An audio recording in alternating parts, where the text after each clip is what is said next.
আসসালামু আলাইকুম বন্ধুরা।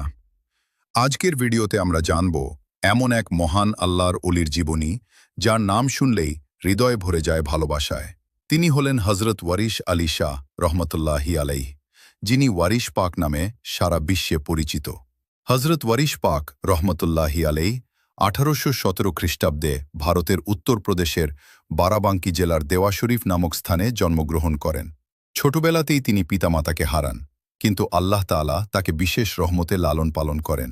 শৈশব থেকেই তিনি ছিলেন অত্যন্ত নরম স্বভাবের, কম কথা বলতেন এবং সবসময় আল্লাহর ইবাদতে মগ্ন থাকতেন।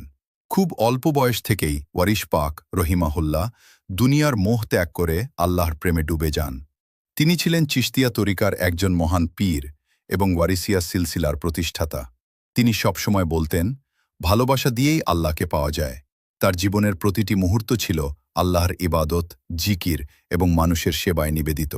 হজরত ওয়ারিশ পাক রহমতুল্লাহি আলাই এর জীবনে অনেক অলৌকিক ঘটনা বা করামত দেখা যায়। বলা হয়, তিনি অনেক সময় মানুষের মনের কথা আগেই বুঝে যেতেন। তার দোয়ার বরকতে অসংখ্য অসুস্থ মানুষ সুস্থ হয়ে যেত। তিনি কখনো নিজের জন্য কিছু চাইতেন না, বরং সবসময় অন্যের কল্যাণ কামনা করতেন। তিনি মানুষকে ভালোবাসা, সহানুভূতি ও আল্লাহর পথে চলার শিক্ষা দিতেন। তার মূল শিক্ষা ছিল সব ধর্মের মানুষের প্রতি সম্মান, অহংকার ত্যাগ করা, সত্য ও ন্যায়ের পথে থাকা। তিনি হিন্দু মুসলিম নির্বিশেষে সকলকে একসাথে ভালোবাসার বন্ধনে আবদ্ধ করেছিলেন। হজরত ওয়ারিশ পাক রহমতুল্লাহি আলাই বহুবার হজ পালন করেন এবং বিশ্বের বিভিন্ন দেশে সফর করেন। তিনি মক্কা মদিনায় দীর্ঘ সময় অবস্থান করে ইবাদত করেন এবং ইসলামের দাওয়াত ছড়িয়ে দেন।